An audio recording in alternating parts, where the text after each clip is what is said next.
जीवन क्या है? यह प्रश्न अक्सर हर इंसान के मन में उठता रहता है। आखिर जीवन में इतना दुख क्यों है?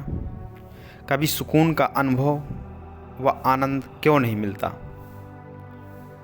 उसका विचार हमें अपने व्यवहारिक तल पर जाकर घटित होने वाली घटनाओं व महत्वाकांक्षाओं से कर सकते हैं। हम हमेशा आसमान में टंगी हुई महत्वाकांक्षाओं के रास्ते पर चलकर जीवन के छोटे छोटे सहज आनंद लेना भूल जाते हैं। इसको मैं एक कहानी से आपके साथ साझा करूंगा। एक सुबह अभी सूरज भी निकला नहीं था और एक मांझी नदी के किनारे पहुंच गया था। उसका पैर किसी चीज़ से टकरा गया। झुककर उसने देखा, पत्थरों से भरा हुआ एक झोला पड़ा था। उसने अपना जाल किनारे पर रख दिया। वह सुबह सूरज के उगने की प्रतीक्षा करने लगा। सूरज आया। वह अपना जाल फेंके और मछलियां पकड़े।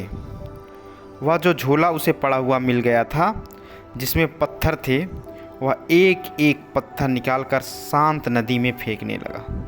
सुबह के सन्नाटे में उस पत्थरों के गिरने की छपाक की आवाज़ सुनता, फिर दूसरा पत्थर फेंकता। धीरे धीरे सुबह का सूरज निकला, रोशनी हुई। तब तक उसने झोले के सारे पत्थर फेंक दिए थे। सिर्फ एक पत्थर उसके हाथ में रह गया था। सूरज की रोशनी में देखते से ही जैसे उसके हृदय की धड़कन बंद हो गई, सांस रुक गई।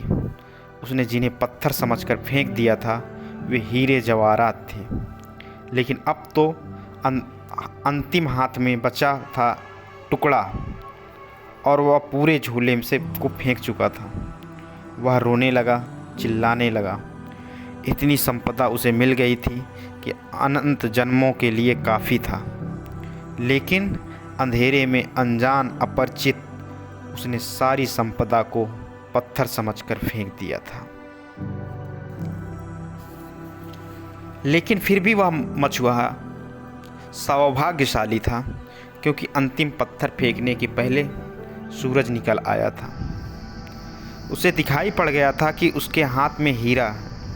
साधारणतः सभी लोग इतने सौभाग्यशाली नहीं होते। जीवन बीत जाती है, जिंदगी बीत जाती है, सूरज नहीं निकलता, सुबह नहीं होती, रोशनी नहीं आती, और सारे जीवन के हीरे हम पत्थर समझकर फेंक चुके होते हैं। जीवन एक बड़ी संपदा है, लेकिन आदमी सिवाय उसे फेंकने और गंवाने के कुछ नहीं करता है। जीवन क्या है यह भी पता नहीं चलता और हम उसे फेंक देते हैं।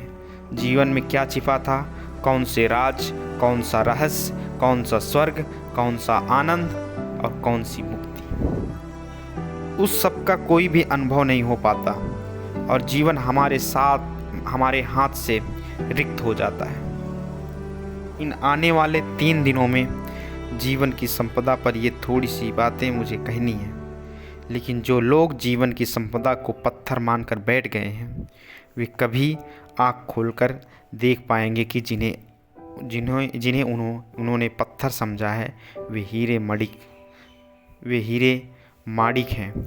यह बहुत कठिन है, और जिन लोगों ने जीवन को पत्थर मानकर फेंकने में ही समय गंवा दिया, अगर आज उनसे कोई कहने जाए कि जिन्हें तुम पत्थर समझकर फेंक रहे थे वहाँ हीरे मोती थे, वो नाराज़ होंगे, क्रोध से भर जाएंगे। इसलिए नहीं कि जो बात कही गई वह बात गलत है, बल्कि इसलिए कि यह बात इस बात का स्मरण दिलाती है कि उन्होंने बहुत सी संपदा फेंक दी। लेकिन चाहे हमने कितनी ही संपदा फेंक दी हो, अगर एक क्षण भी जीवन का शेष है, तो फिर भी हम कुछ बचा सकते हैं और कुछ जान सकते हैं और कुछ पा सकते हैं। जीवन की खोज में कभी भी इतनी देर नहीं होती है कि कोई आदमी निराश होने का कारण पाए, लेकिन हमने यह मान लिया है अंधेरे में, अज्ञान में, कि जीवन में कुछ भी नहीं है सिवाय पत्थरों के, सिवाय दुखों के। जो लोग ऐसा मान कर बैठ गए हैं, उन्होंने खोज के पहले ही हार स्वीकार कर ली है। मैं इस हार के संबंध में, इस सारांश के संबंध में, इस मान ली गई पराजय के संबंध में सबसे पहले चेतावनी यह देना चाहता हूँ कि जीवन मिट्टी और पत्थर ही है। जीवन में बहुत कुछ है, जीवन के मिट्टी पत्थर के बीच भी बहुत कुछ छिपा है। अगर खोजने वाली आँखें हों तो जीवन से वह सीढ़ी भी निकलती है जो परमात्मा तक पहुँचती है।